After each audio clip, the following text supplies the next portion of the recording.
Hi guys, நீங்க animation லவரா இருந்தா கண்டிப்பா ஸ்பிட் அவே அப்படின்ற ஜாப்பனீஸ் மூவியா பார்த்திருப்பீங்க. அந்த படம் உங்களுக்கு ரொம்ப பிடிச்ச படமா? அதே கான்செப்ட்ல 2014 ரிலீஸ் ஆன பிக் ஃபிஷ் அண்ட் பெகானியா அப்படின்ற ஒரு படம் ரிலீஸ் ஆயிருக்கு. இந்த படம் லிட்ரலா அந்த ஸ்பிட் அவே படம் மாதிரியே எடுத்திருப்பாங்க. வித்தியாசமான உருவங்கள், கலர்ஃபுல்லான உலகம், ரொம்ப அழகா எடுத்திருப்பாங்க. அந்த படத்தை தான் நம்ம இன்னைக்கு பார்க்க போறோம். இந்த படத்தோட கான்செப்ட் என்னன்னா, ஹீரோயின் வேற ஒரு உலகத்துல இருக்காங்க. வருஷத்துக்கு ஒரு தடவை மீனா மாதிரி அவங்க பூமிக்கு போவாங்க. அப்படி அவங்க பூமிக்கு போகும்போது அவங்க ஒரு விபத்துல மாட்டிக்கிறாங்க. அந்த பூமியை சேர்ந்த ஒரு பையன் காப்பாத்துறான். ஆனா அவன் இறந்து போயிடறான். தன்னோடதான் அந்த பையன் இறந்து போனான்னு சொல்லி கில்ட்டில ஹீரோயின் அவங்களோட பூமிக்கு அந்த பையனை கூட்டிட்டு வந்து உயிர் கொடுக்க முயற்சி பண்றாங்க. இதனால ஹீரோயினோட உலகத்துல என்னென்ன பிரச்சனைகள் நடக்குது, கடைசியில அந்த பையனை காப்பாத்தினாங்களா இல்லையான்றத ரொம்ப வித்தியாசமா எடுத்திருப்பாங்க. சோ டக்குன்னு கறிக்குள்ள போலாம் வாங்க. நீங்க பார்த்து கொண்டு இருப்பது வாய்ஸ் மூவி ஷார்ட்ஸ். மறக்காம சப்ஸ்கிரைப் பண்ணுங்க அண்ட் பெல் ஐகானை கிளிக் பண்ணுங்க. படத்தோட ஸ்டார்டிங்ல ஒரு கடலை காமிக்கிறாங்க. ஒரு நபர் தண்ணிக்குள்ள அப்படியே போய்கிட்டே இருக்கான். இப்போ ஒரு பாட்டியோட குரல் நமக்கு கேக்குது. அந்த பாட்டி நம்ம யாரு, என்ன பண்றோம், எங்க போயிட்டு இருக்கோம் இப்படின்ற கேள்வி நமக்குள்ள நிறைய பேருக்கு இருக்கு. தினம் நம்ம வேலைக்கு போறோம், அதே விஷயத்த செஞ்சுக்கிட்டே இருக்கோம். சிரிக்கிறோம், குறை சொல்றோம், உணவு வாங்குறோம், சாப்பிடுறோம். இந்த வேலைகள் தொடர்ந்து நம்ம வாழ்க்கையில நடந்துகிட்டு இருக்கு. எனக்கு 117 வயசாகுது. என்கிட்ட ஒரு பெரியவர் ஒரு விஷயத்த சொன்னாரு. மனுஷங்க எல்லாருமே கடல்ல இருந்து தான் உருவானாங்க. அவங்க பிறந்த பிறகு மனிதர்களா வாழுவாங்க. அவங்க வாழ்க்கை முடிஞ்ச பிறகு அவங்க ஆத்மா கடல்ல மீனா பிறக்கும். இத நான் சொல்லும் போது நிறைய பேர் என்ன சிரிச்சாங்க. ஆனா உண்மை என்னன்னா, இந்த விஷயம் உண்மைன்றது எனக்கு தெரியும். என்னோட கனவுல நிறைய மீன்கள் தண்ணிக்குள்ள போயிட்டு இருக்கு. அதோட குரல் எனக்கு தினமும் கேட்டுக்கிட்டு இருக்கும். இப்போ படத்தோட பேரை போட்டு ஸ்டார்ட் பண்றாங்க. அந்த பாட்டியும் என்னோட பேரு சூ. நான் பூமிக்கு கீழே இருக்கிற வேற ஒரு உலகத்துல இருக்கேன். இந்த உலகத்துல மனிதர்களா வாழ்ற பூமியில இருக்கிறவங்க இறந்த பிறகு அவங்க ஆத்மா மீனா மாதிரி எங்க உலகத்துக்கு வரும். அங்க நாங்க பாதுகாப்போம். நாங்க கடவுள் கிடையாது, ஆனா எங்களால நேரத்தையும் கிளைமேட்டையும் மாத்த முடியும். நாங்க ஒரு பாதுகாவலர்கள். இப்போ இந்த உலகத்துல இருக்கிறவங்களுக்கு 16 வயசு ஆச்சுன்னா அவங்க பூமிக்கு போய் மீனா வாழ்ந்துட்டு அந்த பூமியில நடக்கிற விஷயத்தெல்லாம் அப்சர்வ் பண்ணுவாங்க. அதுக்கான திருவிழா ஆரம்பிக்கிறாங்க. நம்ம ஹீரோயினோட பெஸ்ட் ஃப்ரெண்டும் அந்த திருவிழாக்காக வேகமா குதிரையில போறாங்க. அப்படி போகும்போது அங்க ஒரு பூஜை நடக்குது. ஒரு பாட்டி தான் இந்த உலகத்துக்கும் பூமிக்கும் நடுவுல இருக்கிற கேட்டை ஓபன் பண்ணுவாங்க. அந்த பாட்டி வேற யாரும் இல்ல, ஹீரோயினோட ஃப்ரெண்டோட பாட்டி தான். அவங்கதான் பரம்பரையா இந்த வழிபாட்டை பண்ணிக்கிட்டு இருக்காங்க. இப்ப அவங்க அந்த உலகத்தோட கதவை திறக்க எல்லா பசங்களும் முன்னாடி வந்து நிக்கிறாங்க. அப்ப ஹீரோயினோட அம்மா ரொம்ப கவலைப்படுறாங்க. இங்க பாருமா, மனுஷங்க மோசமானவங்க, அவங்கள விட்டு விலகேறு, அவங்க நம்பாத, அவங்க கிட்ட போனா நீ மாட்டிப்ப அப்படின்ற அறிவுரை சொல்றாங்க. அவங்க பொண்ணு பயப்படுற. அம்மா கவலைப்படாதம்மா, அந்த உலகத்தை பார்க்க நான் ரொம்ப ஆர்வலா இருக்கேன் அப்படின்னும் போது, ஞாபகம் இருக்குல்ல உன்னோட ஃப்ரெண்டு போன வருஷம் அவ பூமிக்கு போனா, ரிட்டர்ன் வரவே இல்லை, நீ ஜாக்கிரதையா இருக்கணும் அப்படின்னு சொல்ல இப்போ இவங்க எல்லாம் மீனா மாறி பூமிக்கு போறாங்க. அவங்க 6 நாள் தண்ணியிலேயே அந்த உலகத்தை வேடிக்கை பார்ப்பாங்க. அங்க நடக்கிற விஷயத்த அப்சர்வ் பண்ணுவாங்க. அப்படி ஹீரோயினும் ரொம்ப ஆர்வமா அங்க போறாங்க. அங்க இருக்கிற அழகான விஷயத்தெல்லாம் பாக்குறாங்க. அப்போ அந்த கடலுக்கு பக்கத்துல இருக்கிற மீனவர்கள்ல ஒரு பையனும் அவனோட தங்கச்சியும் அங்க வாழ்ந்துட்டு இருந்தாங்க. அவங்களுக்கு தெரியும் வருஷம் இந்த நாள்ல இந்த ஆரஞ்சு ஃபிஷ் எல்லாம் மேல வரும்னு. அதை பார்த்துட்டு அந்த பொண்ணு ரொம்ப சந்தோஷப்படுறான். அப்படியே நாட்கள் போய்கிட்டு இருக்கு. அங்க இருக்கிற நிறைய திருவிழா, மக்கள் என்ன விரும்புறாங்கன்றத எல்லாத்தையும் ஹீரோயின் பார்த்துட்டு இருக்காங்க. அப்படியே ஒரு நாள் அந்த மீன் பிடிக்கிற பையன் அங்க அந்த மீனு கூட எல்லாம் விளையாடிட்டு இருப்பான். அவனை பார்த்தா நல்லவமா இருக்குன்னு ஹீரோயின் போவாங்க. ஆனா அவங்களுக்குள்ள ஒரு தயக்கம் விலகி போயிடுறாங்க. நைட் அந்த பையன் ஒரு மியூசிக் வாசிப்பான். அந்த மியூசிக்கை கேட்ட ஹீரோயின் தன்னறியாமலே அவங்க கிட்ட வந்துருவாங்க. அதுக்கு அடுத்து அவனை விட்டு விலகி போயிடுறாங்க. இப்போ கடைசி நாள் ஹீரோயின் அவங்க உலகத்துக்கு போகணும். அப்படி போகும்போது மீன் பிடிக்கிறவங்க நிறைய மீன்களை பிடிக்கிறத ஹீரோயின் பாக்குறாங்க. உதவி பண்ணணும்னு நினைப்பாங்க. அப்படி உதவி பண்ணும் போது தெரியாம அவங்களே வலைக்குள்ள மாட்டிப்பாங்க. இதை பார்த்து அந்த மீன் பிடிக்கிற பையன் அதுக்கு உதவி பண்றேன்னு சொல்லிட்டு போய் வலையில மாட்டிட்டு இருக்க அதோட உடம்ப அவன் இழுப்பான். அப்ப தெரியாம கத்தி ஹீரோயினோட உடம்புல பட்ட பிறகு ஹீரோயின் பயந்து அந்த பையனை ஒரு கிக்கு கொடுத்துட்டு தப்பிச்சிருவா. கொஞ்ச நேரம் கழிச்சு தண்ணிக்குள்ள போய் பார்த்தா அந்த பையன் தண்ணிக்குள்ள மூழ்கி இறந்து போயிடுவான். தனக்கு உதவி பண்ணவன நானே சாகடிச்சிட்டேனேன்னு சொல்லி ஹீரோயினுக்கு ரொம்ப கேட்கையா இருக்கும். அவனோட சங்க எடுத்துட்டு போய் தங்கச்சி கிட்ட கொடுப்பான். அந்த பொண்ணும் ஹீரோயினும் கதறி கதறி என் அண்ணன் எங்க இருக்கான், அவன் எப்ப வருவான்னு அழுதுகிட்டு இருப்பா.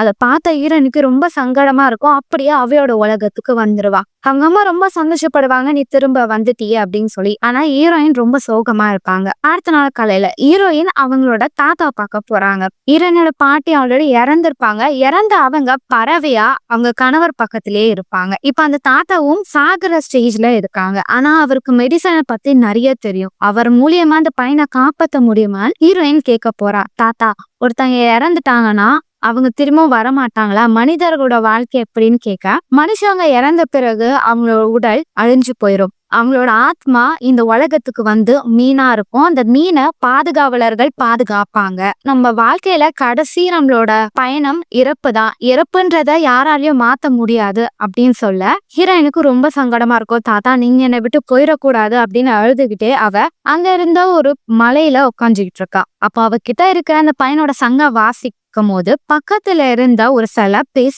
ஆரம்பிக்கும். அது என்ன நடந்தது, நீ ஏன் சோகமா இருக்க, இது யாரோட மியூசிக் அப்படின்னு கேட்க, நான் பூமிக்கு போனா அங்க ஒரு பையனை காப்பாத்தினான், ஆனா என்னால அவன் இறந்துட்டான், எனக்கு ரொம்ப கில்ட்டியா இருக்கணும் போது நீ அவனை பார்க்கணும்னு விரும்புறியா, அவனை நான் உனக்காக கொண்டு வரேன் அப்படின்னு சொல்லிட்டு இதை வச்சுக்கோன்னு சொல்லி ஒரு பாலை கொடுக்குறாரு. நைட் இந்த இடத்துக்கு வா அப்படின்னு சொல்ல ஹீரோயினும் வீட்டுக்கு போறா. அந்த நேரம் வந்த பிறகு கரெக்டா அந்த இடத்துக்கு வரா. ஆனா ஹீரோயினோட ஃப்ரெண்டு பாத்துறான். அவன் பின்னாடி ஃபாலோ பண்ணிக்கிட்டே வரான். ஹீரோயின் வந்த பிறகு அந்த சிலை பேசுது. அந்த இடத்துக்கு ஒரு நபர் படகு எடுத்துட்டு வராரு. ஹீரோயினும் அப்படியே கூடவே போக இப்போ இறந்து போன மனிதர்களோட ஆத்மாவை பாதுகாக்கிற ஒரு பில்டிங்க்கு போவாங்க. அங்க கிட்ட இருக்கிற பாலை கொடுக்க அந்த இடம் ஓப்பன் ஆகுது. அங்க நிறைய பூனைகள் இருக்கும். ஒத்தக்கண்ணு ஒரு நபர் இருப்பாரு. அவர் தான் எல்லா ஆத்மாக்கும் பாதுகாவலனா இருக்காரு. அவர்கிட்ட ஹீரோயினும் எனக்கு வேண்டிய ஒரு நபர் இறந்துட்டாரு, நான் அவரை பார்க்கணும் அப்படின்னு சொல்லும் போது அந்த நபரும் அது ஒன்னும் சுலபமான விஷயம் கிடையாது. ஒருத்தங்க இறந்துட்டாங்கன்னா அவங்க கதை முடிஞ்சிடுச்சு, அவனால அவ்வளவு சீக்கிரம் பார்க்க முடியாது. ஆனா நீ பார்க்கணும்னு நினைச்சா அது ரொம்ப பெரிய ரிஸ்க். அதுக்காக நீ ஒரு விஷயத்த இழக்கணும் அப்படின்னு சொல்ல ஹீரோயின் யோசிக்கிறாங்க. நான் என்ன பண்ணணும், உன்னோட கண் எனக்கு கொடுக்குறியா அப்படின்னு ஹீரோயின் யோசிப்பாங்க. பாத்தியா, உன்னால இதெல்லாம் பண்ண முடியாதுன்னும் போது அதுக்கு பதில் வேற என்ன வேணும்னு கேளுங்கன்னும் போது உன் உயிரை எனக்கு நீ கொடுக்கணும், உன் உயிரை வச்சு உனக்கு வேண்டியனோட உயிரை நான் காப்பாத்துறேன்னும் போது சரி நான் கொடுக்க ரெடியா இருக்கேன் அப்படின்றத ஹீரோயின் சொல்லுவாங்க. அது கேட்ட அந்த நபரும் இறந்தவனோட டேட்டை சொல்லு, கரெக்டான டேட்டை சொல்லணும், ஏன்னா அந்த நாள் அன்னைக்கு நிறைய பேர் இறந்துருப்பாங்க, நீ தான் தனியா கண்டுபிடிக்கணும் அப்படின்னு சொல்லி ஒரு ரூமுக்குள்ள கூட்டிட்டு போறாங்க. அங்க இறந்து போன மனிதர்கள் சின்ன சின்ன மீனா ஒரு கண்ணாடி பவுல்ல இருப்பாங்க. ஹீரோயின் ரொம்ப நேரமா டைம் ஸ்பெண்ட் பண்ணி தேடுவா கடைசியில ஹீரோவா கண்டுபிடிச்சிருவா. இப்ப அந்த ஒத்தக்கண்ணனும் ஹீரோயினோட ஆத்மாவில கொஞ்சம் எடுத்து அதை அந்த மீனுக்கு கொடுக்க மீனுக்கு உயிர் வந்துடும். ஞாபகம் வச்சுக்கோ, நீயும் அந்த மீனும் ஒரே உயிர்ல தான் வாழ்றீங்க. உனக்கு எதாவது ஆனா அந்த மீனுக்கு ஏதாவது ஆகும், அந்த மீனுக்கு ஏதாவது ஆனா உனக்கு ஏதாவது ஆகும், நீ எல்லாம் ஞாபகம் வச்சுக்கோ அப்படின்னு சொல்லி அந்த மீனை ஹீரோயினி கிட்ட கொடுக்குறாங்க. மீனை வாங்கிட்டு ஹீரோயின் சந்தோஷமா வர அந்த நபர் ஹீரோயினோட ஆத்மாவை ஒரு கவர்ல வச்சு லாக் பண்ணிடுறாரு. இப்போ ஹீரோயின் அந்த மீனுக்கு என்ன பேர் வைக்குதுன்னு யோசிக்க ஹீரோயினோட ஃப்ரெண்டு பாத்துறான். ஆனா ஹீரோயின் இந்த விஷயத்த யாருக்கிட்டயும் சொல்ல மாட்டலன்னும் போது நான் சொல்ல மாட்டேன் அப்படின்னு சொல்ல அந்த மீன் கொஞ்சம் கொஞ்சமா வளருது. ஹீரோயினும் நீ கவலைப்படாத, நீ வளரணும், நீ வளர்ந்த பிறகு உன் உலகத்துக்கு அனுப்பிடுறேன், என்ன நீ வளர்ந்த பிறகு நான் மறந்துடுவேன், ஆனா எனக்கு தெரியும் எப்படின்னு ஞாபகங்களை உனக்கு கொண்டு வருதுன்னு, நான் அதை பாத்துக்க அப்படின்னு சொல்லி நீ நல்லபடியா வளருன்னு சொல்லுவாங்க. ஆனா அந்த உலகத்துல மழை பெய்ய ஆரம்பிக்கும். ஆனா அந்த மலையோட தண்ணி உப்பா இருக்கும். அந்த மக்கள் எல்லாம் குழப்பத்துல இருப்பாங்க, ஏன் இது மாதிரிலாம் நடக்குதுன்னு. கொஞ்சம் கொஞ்சமா அந்த மீன் வளருது. அந்த மீனால பறக்கவும் முடியும். அந்த மீனு கூட ஹீரோயின் டைம் ஸ்பெண்டா ஒரு நாள் அந்த மீன் இருக்கிற விஷயம் அவங்க அம்மாக்கு தெரிஞ்சு அந்த மீனை தூக்கி போட்டுடுறாங்க. இதனால ஹீரோயின் பயங்கர கோவத்துல இருக்க ஹீரோயினோட ஃப்ரெண்டு வரான். அந்த மீன் எங்க இருக்குன்னு எனக்கு தெரியும், வா அப்படின்னு சொல்லி அண்டர் கிரவுண்டு கூட்டிட்டு போவான். அங்கதான் பழைய பொருட்கள் எல்லாமே இருக்கும். அங்க அந்த மீன் உங்க அம்மா போட்டிருப்பாங்க அப்படின்னு சொல்ல அங்க போய் தேடுறாங்க. ஆனா அந்த இடம் ரொம்ப மோசமா இருக்கு, நாத்தம் அடிக்குது, இவங்களால உள்ள போக முடியாது. இப்ப அந்த இடத்துக்கு ஒரு பாட்டி வராங்க. அந்த பாட்டியை சுத்தி நிறைய எலிகள் இருக்கு. அந்த பாட்டி அந்த குட்டி மீன் ரொம்ப பவர்ஃபுல்லான மீன் தான், அந்த மீன் எங்க இருக்குன்னு எனக்கு தெரியும், ஆனா எனக்கு நீ உன் ஃப்ரெண்ட கொஞ்ச நேரம் டான்ஸ் ஆட என் கூட அனுப்புவியானும் போது இவன் தானே வெட்டியாதான் இருக்கான், கூட்டிட்டு போங்க அப்படின்னு சொல்லி தள்ளி விட்டுருவான். அவங்க கூட டான்ஸ் ஆடிட்டு இப்போ எலிகளை போங்க அப்படின்னு சொல்ல மீனை காப்பாத்திடுவா ஹீரோயின். இப்ப ஹீரோயினும் அந்த மீனை வீட்டுக்கு எடுத்துட்டு போனா அம்மா திரும்பவும் தூக்கி போட்டுருவாங்கன்னு சொல்லி வேறொரு இடத்துல அந்த மீனை வைப்பாங்க. ஆனா அந்த விஷயத்த அங்க அந்த ஒரு சின்ன பையன் பார்த்து ஊர் மக்கள் கிட்ட சொல்லிடுவான். ஊர் மக்களும் அதை பார்க்க வராங்க. அந்த இடத்துல மீன் இருக்காது. ஆனா அவங்க கொஞ்ச நாளா கிளைமேட் மாறிட்டு இருக்கு, இங்க ஏதோ ஒரு சம்பவம் நடக்க போது, நம்ம கவனமா கவனிக்கணும் அப்படின்னு சொல்ல இங்க ஹீரோயின் நல்ல வேலை அவன் வரத நம்ம பார்த்துட்டோம்னு சொல்லி வேறொரு இடத்துல அந்த மீனை வைக்கிறாங்க. அந்த மீன் அங்க ரொம்ப சந்தோஷப்படுது. இப்போ ஃப்ரெண்டும் இந்த இடத்துல ஏதோ ஒரு சத்தம் கேக்குதேன்னு ஒரு இடத்த போய் பார்த்தா அங்க 2 தலை பாம்பு இருக்கும். அது ஹீரோயினை அட்டாக் பண்ண மீனை காப்பாத்தும், ஃப்ரெண்டும் காப்பாத்துவான். அப்ப ஃப்ரெண்ட் அந்த பாம்பு கடிச்சிரும். அவன் மயக்கத்துல இருக்க ஹீரோயின் அவனை தூக்கிட்டு காப்பாத்த அவங்க தாத்தா கிட்ட போவாங்க. அப்ப அவன் எனக்கு உன்னை ரொம்ப பிடிக்கும்னு ஒரு கல்லை கொடுப்பான். இப்ப ஹீரோயினா தாத்தா கிட்ட என்னோட பெஸ்ட் ஃப்ரெண்டு தாத்தா எப்படியாவது காப்பாத்து, என்னாலதான் இவனுக்கு இப்படி ஆயிடுச்சுன்னு சொல்ல அவங்க தாத்தா உயிரை கொடுத்து அவனை காப்பாத்துறாங்க. ஆனா அவரு அடுத்த நாள் காலையில சாகுற நிலைமைக்கு போயிடுறாரு. இங்க ஹீரோயினும் அவன் கொடுத்த கல்லை பார்த்தா அது மாஸ்கா மாறும். அதை எடுத்து அவங்க டாலரா போட்டுப்பாங்க. தாத்தாவை பார்க்க போய் தாத்தா நான் மன்னிச்சிருங்க, என்னாலதான் உங்களுக்கு இப்படி நடந்தது அப்படின்னு சொல்ல, இல்ல நான் எப்படி இருந்தாலும் சாகதான் போறேன், அது எனக்கு கவலை இல்ல, ஆனா நல்லா ஞாபகம் வச்சுக்கோ,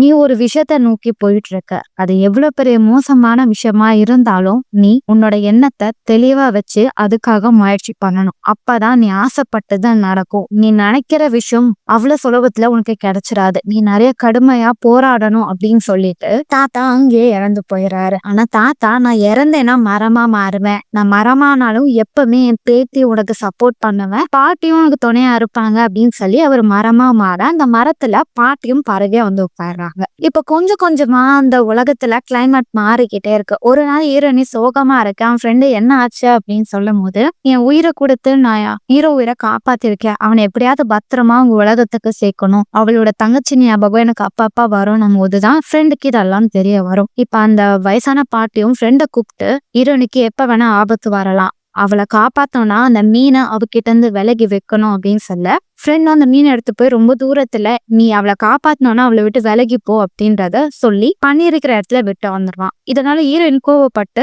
மீனை காப்பாத்துறன்னு தண்ணீரை குதிச்சு மயக்கம் போட்டுருவா. எலிங்கெல்லாம் அவளை தூக்கிட்டு வந்துரும். அவகிட்ட இருக்கிற அந்த சங்க அந்த பாட்டி திருடிப்பா. ஏன்னா பூமிக்கு போகணும்னா மனிதர்களோட பொருள் ஏதாவது இருக்கணும். இதை வச்சு அந்த பாட்டி பூமிக்கு போலாம் பிளான் பண்ண ஹீரோயினை பார்த்த மீன் வந்து ஹீரோயினை காப்பாத்த முயற்சி பண்ணும். ஃப்ரெண்டு பாத்துருவான். ஃப்ரெண்டு ஹீரோயினை காப்பாத்தும் போது ரொம்பவும் கஷ்டப்படுவான். இந்த உலகத்துல எனக்கு அப்பா அம்மா இல்ல, நான் சின்ன வயசுல இருந்து என் பாட்டி கூட தான் வாழ்றேன், எனக்கு என் பாட்டி எந்த அளவுக்கு முக்கியமோ அதே மாதிரி நீ எனக்கு ரொம்ப முக்கியம், நானும் நேசிக்கிறேன், என்னாலும் பரவாயில்ல விட மாட்டேன் அப்படின்றத சொல்ல அடுத்த நாட்கள்ல ஹீரோயின் இழந்துக்கிறா. ஆனா மீனை கூட தான் அதிகமா நேரத்தை செலவிடுறா. இதை பார்த்த ஃப்ரெண்டு ரொம்ப கோவப்படுவான். இப்ப ஃப்ரெண்டும் திரும்பவும் அந்த ஆத்மாக்களை பாதுகாக்கிறவர்கிட்ட போவான். போய் ஹீரோயினா காப்பாத்தணும், அவளோட ஆத்மாவை விட்டு அதுக்கு பதிலா என் ஆத்மாவை தரேன் அப்படின்னு சொல்ல, ஒரு கேம் விளையாடு, நீ வின்னா நான் தருவேன் அப்படின்னு சொல்ல அவன் வின் ஆயிடுவான். ஆனா அந்த ஒத்த கண்ணனும் இதெல்லாம் போய் ஒரிஜினல் கிடையாது, ஆனா நீயும் ஆத்மா தரேன்னு சொல்றேன், நல்ல ஞாபகம் வச்சுக்கோ, இது ரொம்ப ரிஸ்கானது அப்படின்னு சொல்ல நான் அவளுக்காக என்ன வேணா பண்றேன் அப்படின்னு சொல்லி ரிட்டர்ன் வந்துடுறாரு. இப்ப கொஞ்சம் கொஞ்சம் நாட்கள் போயிட்டே இருக்க அந்த மீன் பெரிய மீனா மாறி